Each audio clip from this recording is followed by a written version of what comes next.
So question number 22 है।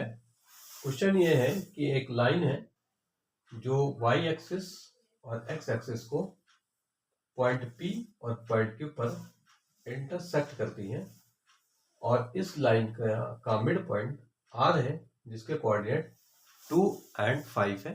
तो हमें बताना है कि P के कोऑर्डिनेट क्या होंगे और Q के कोऑर्डिनेट्स क्या होंगे। ठीक है, तो हमें निकालना है कोऑर्डिनेट्स ऑफ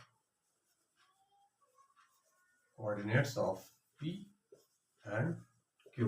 ठीक है, तो ये वाला पॉइंट P वाई एक्सिस पर है, इसका मतलब वाई एक्सिस की तो डिस्टेंस कुछ ना कुछ होगी, लेकिन एक्स एक्सिस की डिस्टेंस नहीं होगी, जीरो होगी।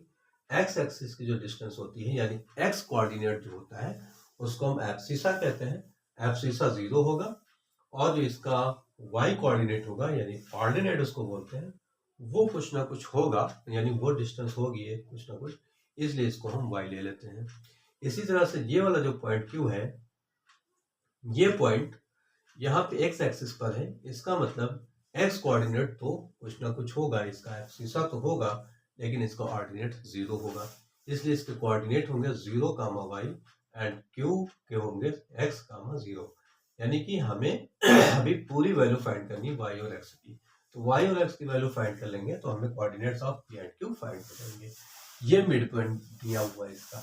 तो फार्मूला होता है मिड पॉइंट के लिए, formula for mid points, coordinate of mid points, coordinate of mid point. इसके लिए होता है x is equal to x1 plus x2 upon 2 and y equal to y1 plus y2 upon 2।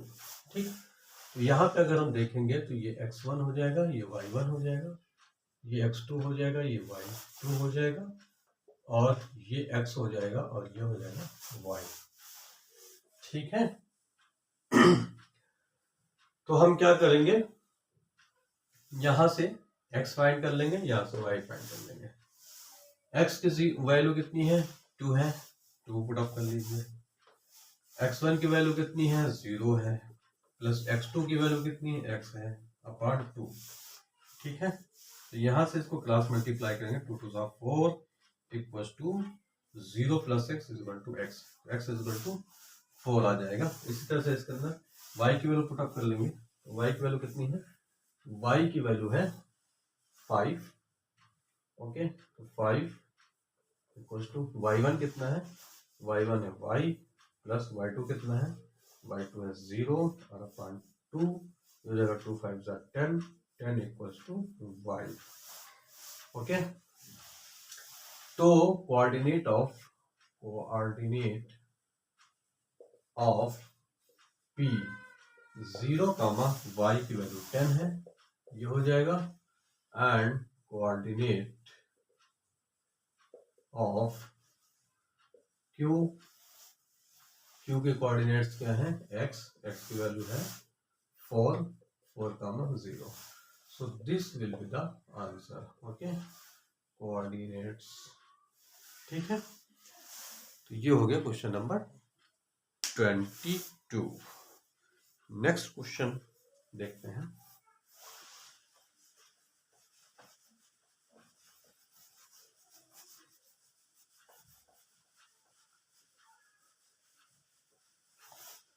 Question number है 23।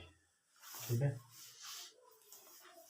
इसमें कह रहा find the length of the shadow on the ground of a pole of height 18 metre when angle of elevation of theta of the sun is such that tan theta is equal to 6/7। एक है हमारे पास पोल, इसकी यह है shadow. ठीक है, length of the shadow on the ground of a pole of height, pole की height है 18 मीटर। एंगल ऑफ एलिवेशन ये होगा, एंगल ऑफ एलिवेशन थीटा है, और हमें गिवन है कि tan थीटा इक्वल्स टू 6/7। तो फाइंड क्या करना है, find the length of the shadow, length of the shadow ये फाइंड करनी है, ठीक है। इसकी नेमिंग कर लेते हैं ए बी सी। तो लेंथ ऑफ द शेडो क्या हो जाएगी, length of the shadow, length of the shadow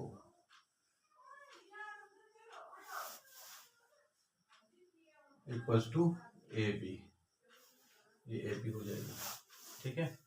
हमें गिवन है tan theta is equal to 6/7। तो हम इस ट्राइंगल में ए बी सी में tan थीटा गिवन है तो tan थीटा ले लेंगे। tan theta is equal to क्या होता है, परपेंडिकुलर अपॉन बेस। परपेंडिकुलर कितना है, BC है, और बेस कितना है, AB है। जबकि थीटा हम ये ले रहे हैं, ये थीटा लेंगे तो परपेंडिकुलर BC हो जाएगा और बेस हो जाएगा AB। ओके, तो यहाँ पे tan थीटा की वैल्यू कितनी गिवन है, 6/7 गिवन है, इक्वल टू BC कितना है, 18 है, और AB कितना है, फाइंड करना है। तो AB कितना हो जाएगा, AB equal to 7 into 18 upon 6, 6 3 जा 18। सो AB इक्वल टू कितना हो जाएगा, 21 मीटर।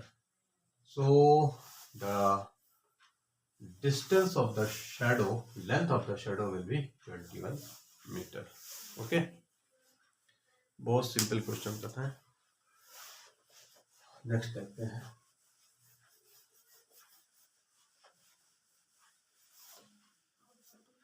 अगला क्वेश्चन है क्वेश्चन नंबर 24 है। इसमें एक फिगर गिवन है। क्वेश्चन नंबर 24 में एक फिगर गिवन है। फिगर इस तरह से कुछ बना हुआ है, ये सर्कल है और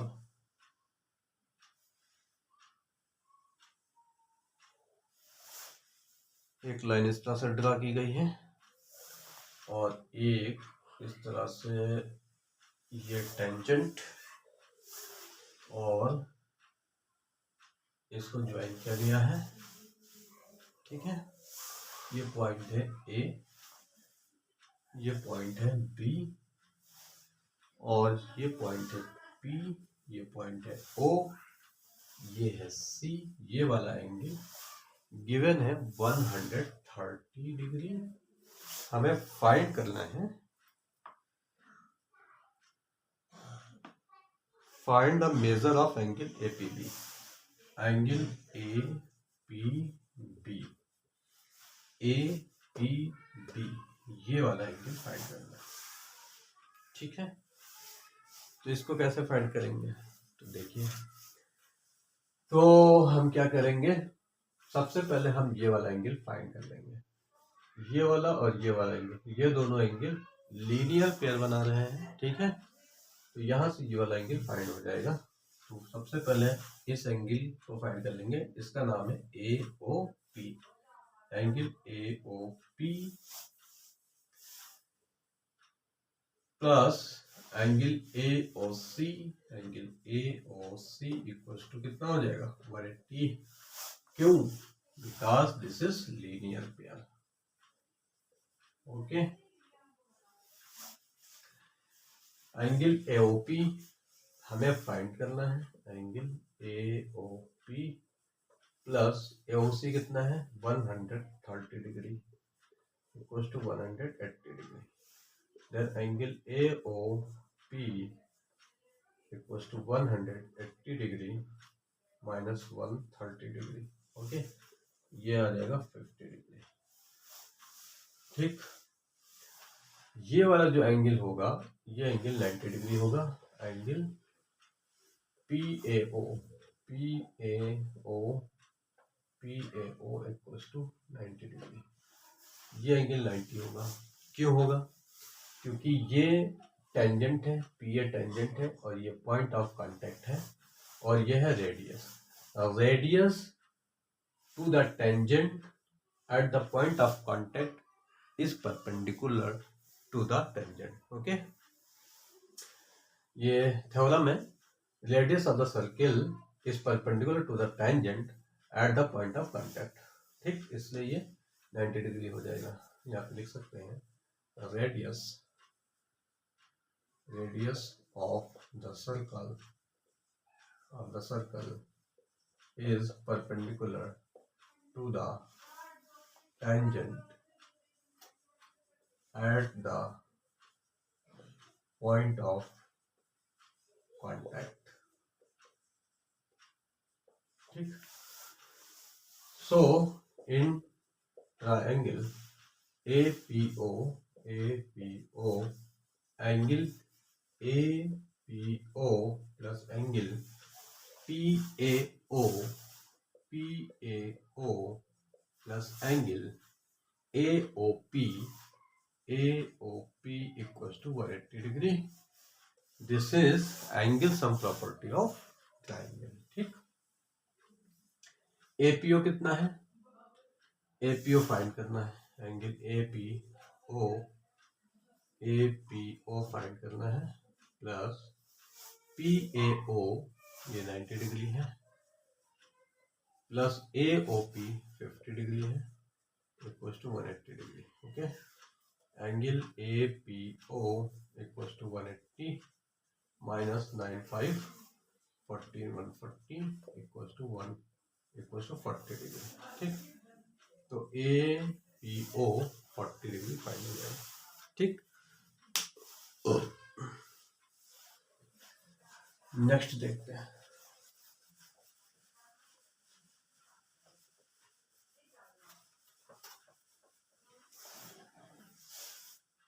क्वेश्चन नंबर 25 है और इसमें भी फिगर गिवन है.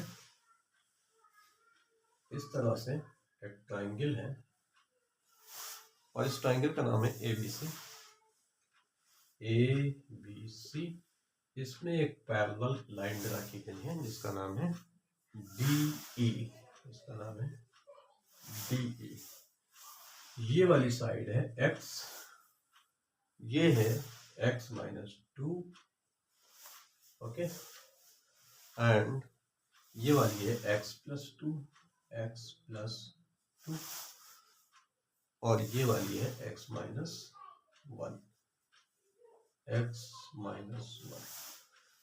तो इसमें कह रहा है find the value of X. इसमें हमें X की वैल्यू निकालनी है. ठीक. DE parallel to BC. ये पैरेलल है. ठीक है. कैसे करेंगे?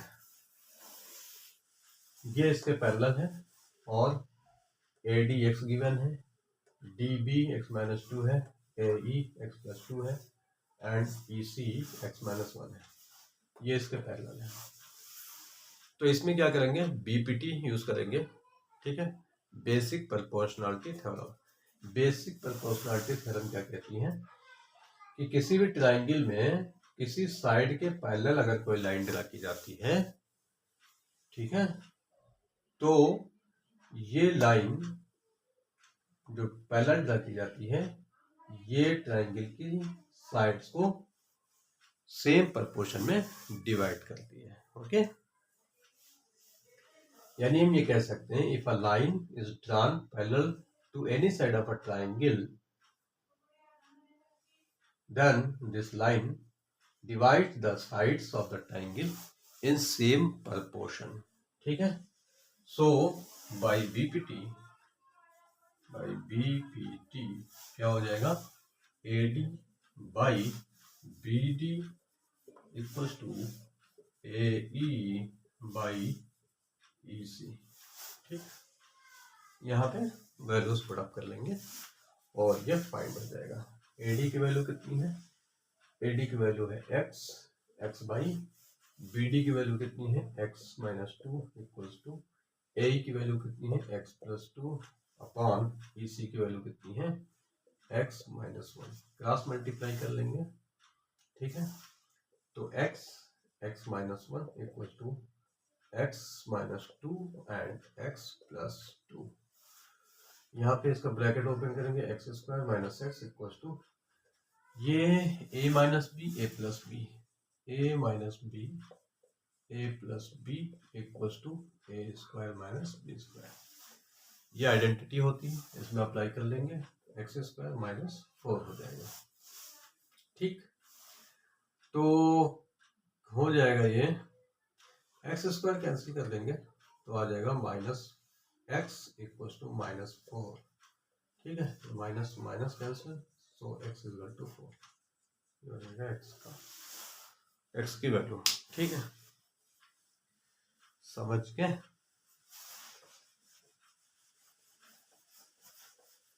एक दो क्वेश्चन और कर लेते हैं।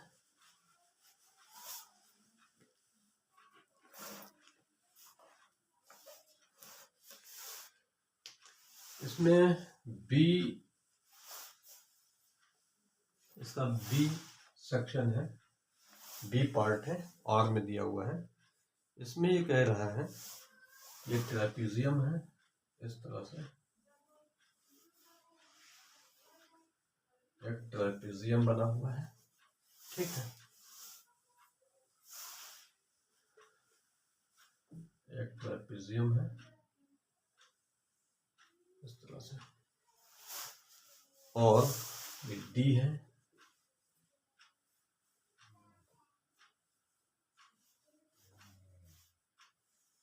ऐसे बना हुआ है। ये रेगुलर नहीं है, ये वाली साइड बड़ी है, ये वाली छोटी है। डी सी, ये वाला ए है, ये वाला बी है, इसका डायगोनल्स है इस तरह से, यहाँ पे ओ पे इंटरसेक्ट करते हैं। गिवन है A B parallel to D C, A B parallel to D C है। ठीक है,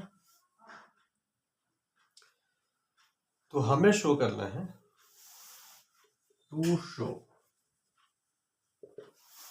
करना है AO upon OA upon OC equals to OB upon OD, OB upon OD।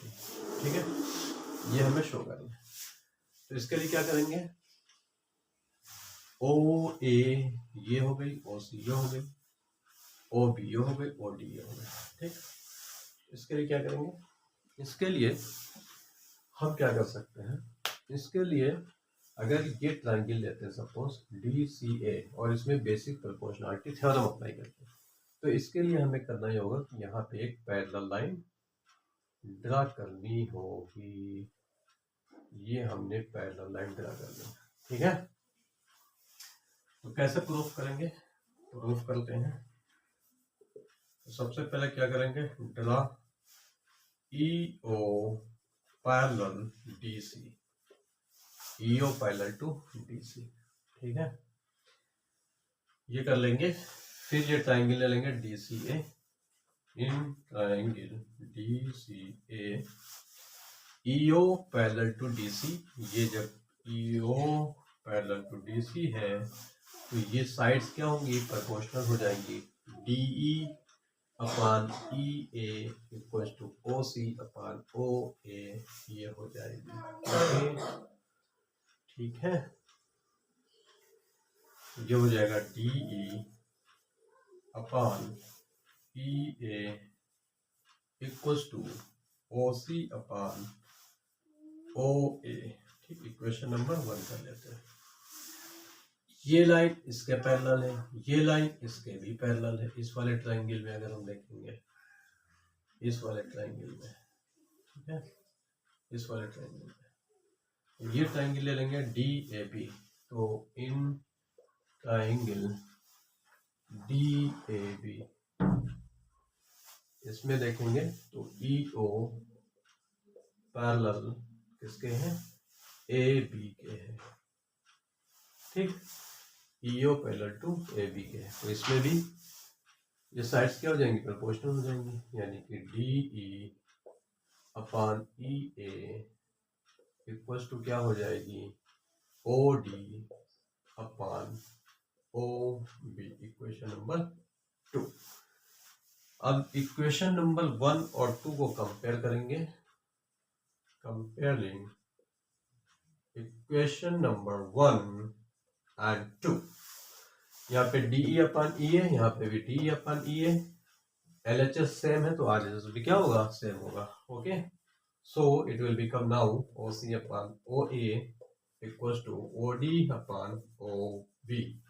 हमें लाना क्या है, हमें लाना है OA अपान OC, तो इसको रेसिप्रोकल कर देंगे तो OA upon OC equals to OB upon 40, ठीक है, हैंस प्रूव्ड।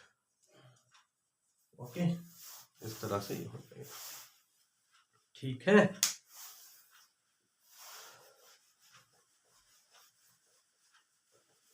ये इंपॉर्टेंट क्वेश्चन था।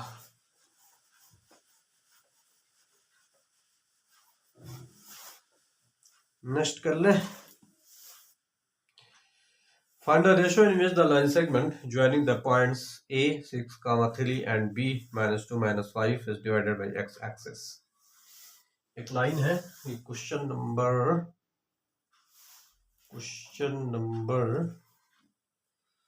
26 है और ये सेक्शन सी शुरू हो गया है। अब है सेक्शन सी और ये short answer type question number 26 है। एक लाइन है,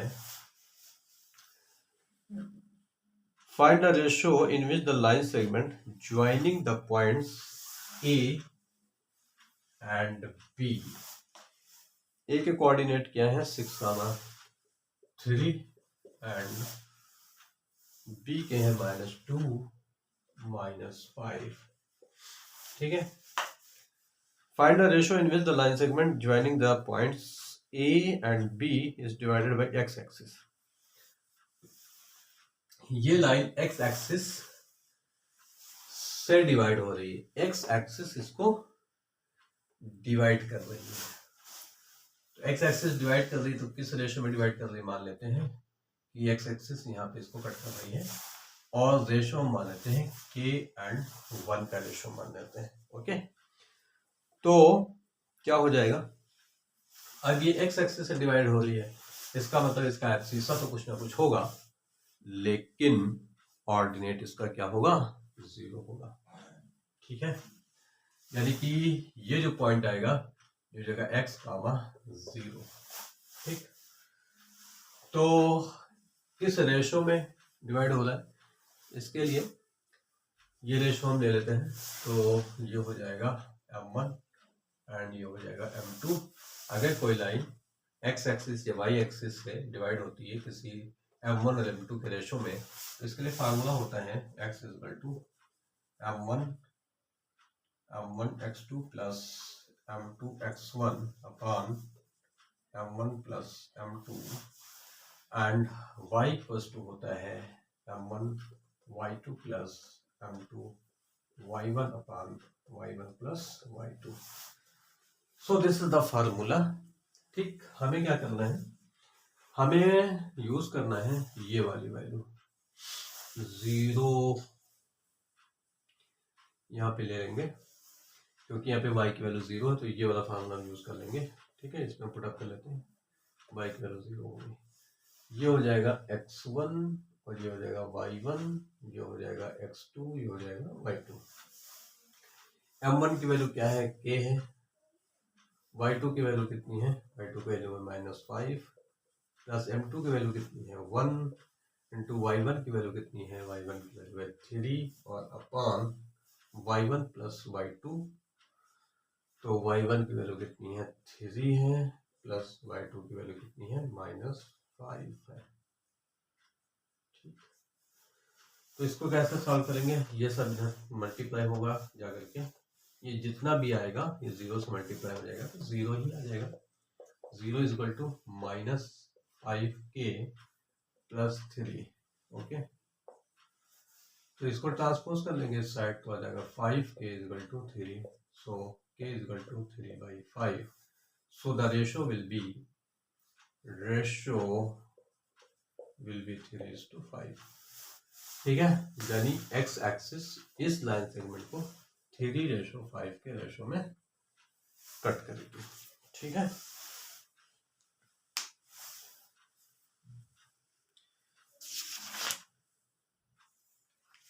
ठीक,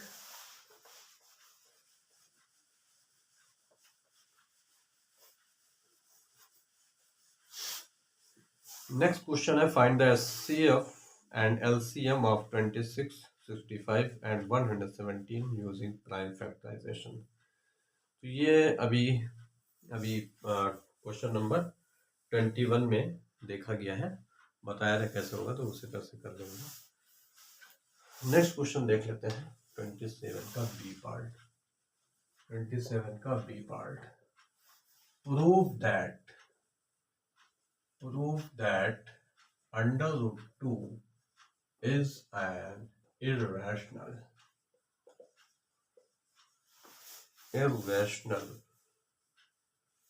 number। ओके,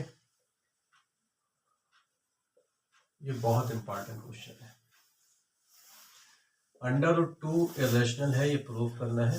इसको प्रूव करने के लिए कॉन्ट्राडिक्शन मेथड यूज किया जाता है। कॉन्ट्राडिक्शन मेथड में ये होता है कि हम करते क्या है कि अंडर रूट 2 इरेशनल प्रूव करना है, तो इसको हम पहले इरेशनल मान लेंगे, कंसीडर कर लेंगे, और कंसीडर करने के बाद में उसके बाद इसको प्रूव करेंगे कि अंडर रूट 2 इरेशनल है। ठीक है, तो कैसे प्रूव करते हैं? सबसे पहले इसको हम लेट करेंगे, let under root 2 is a rational number.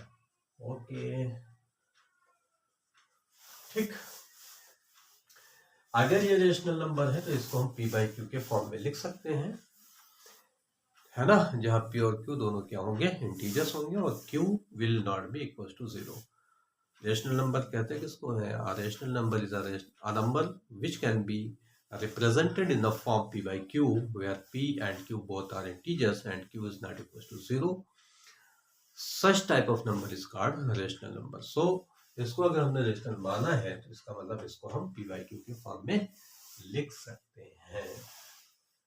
Then अगर इसको मान लिया है, देन क्या हो जाएगा? That under root 2 equals to a by b where a and b both are integers।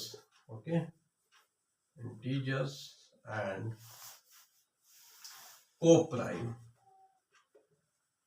हम ये मान लेते हैं कि इंटीजर भी हैं, को-प्राइम्स हैं। अगर ये को-प्राइम्स हैं तो इनके पास कॉमन फैक्टर सिर्फ 1 होगा, 1 के अलावा कोई भी नहीं होगा। को-प्राइम नंबर्स ऐसे ही नंबर्स होते हैं जिनका कॉमन फैक्टर 1 होता है। ठीक है, that means having common factor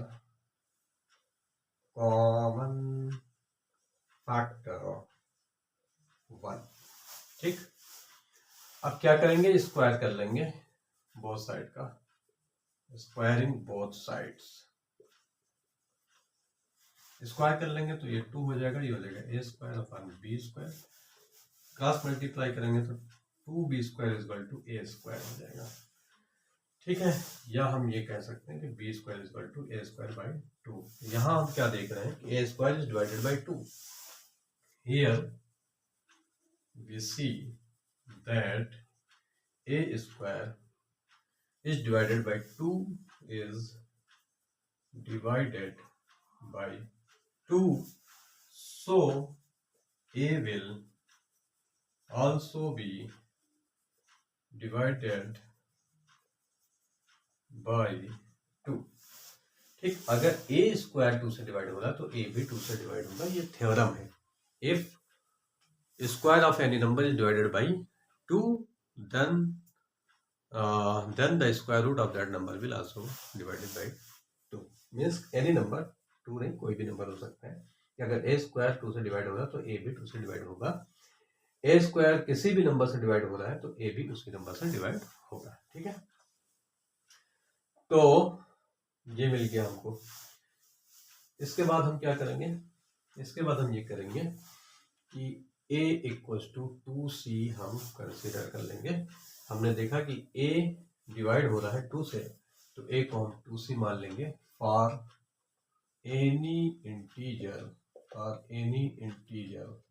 c। कोई इंटीजर है c, उसके लिए a इक्वल टू 2c कर लेते हैं। यहाँ पे भी स्क्वायरिंग करेंगे, squaring both sides. Okay, square कर लेंगे तो आ जाएगा a square equal to 4c square. ठीक, ए स्क्वायर की वैल्यू यहाँ पे हमने फाइंड करी थी, ये क्या फाइंड करी थी? A square equal to 2b square यहाँ पे था, a square equal to 2b square. यहाँ पुट अप कर लेंगे तो 2b square equal to 4c square हो जाएगा। यहाँ से इसको कैंसिल कर लेंगे, 2 2 ज़ा 4, b square is equal to 2c square, then b square upon 2 is equal to c square, मतलब b square is divided by 2, b square is divided by 2, then b is also divided by 2, b square 2 से divide हो रहा है तो b भी 2 से divide होगा। तो ये हमारे पास कंडीशन सेकंड आई और ये वाली हमारे पास कंडीशन फर्स्ट आई। इन दोनों कंडीशन में हमने क्या पाया, हमने ये पाया कि ए और बी इनके जो कॉमन फैक्टर थे वहां यहाँ पे हमने देखा था कि कॉमन फैक्टर इसका 1 ही था, लेकिन हमने ये पाया कि कॉमन फैक्टर इसका 1 के अलावा 2 भी है। इसका मतलब ये हुआ कि इसका सिर्फ कॉमन फैक्टर 1 नहीं है, एक और फैक्टर है इसका कॉमन फैक्टर जो कि 2 है। ठीक, अगर 2 यानी कि इसके पास 2 फैक्टर हो गए, अगर ये 2 फैक्टर हो गए तो इसका मतलब क्या हो गया, ये हो गया रेशनल। लेकिन ये ऐसा हुआ इसलिए क्योंकि हमारा एजम्पशन ही गलत है कि हमने इसको रेशनल माना ही है। तो ये कॉन्ट्राडिक्शन आ रहा है, ये कॉन्ट्राडिक्शन अराइज हुआ है हमारे रॉन्ग एजम्पशन की वजह से, इस वजह से कॉन्ट्राडिक्शन आ रहा है। इसका मतलब ये एक इर्रेशनल नंबर होगा। ठीक है, तो इसके आगे हम क्या लिखेंगे, फ्रॉम, ये भी मिटा देते हैं, from condition 1 and 2 we see that A and B both have 2 as a common factor other than 1. This contradicts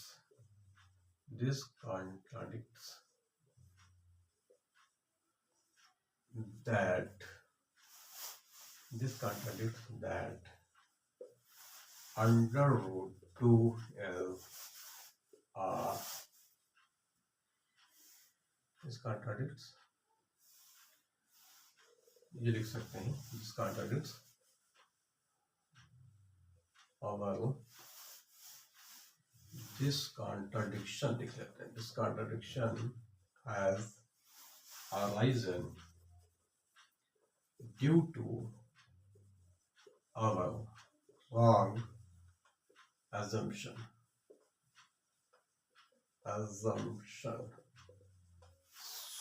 So under root 2 is an irrational number. Okay, इस तरह से इसको शो करेंगे। ठीक है, ठीक, ओके। तो बाकी क्वेश्चन नेक्स्ट वीडियो में देखते हैं। ठीक, तब तक के लिए best of luck, thank you.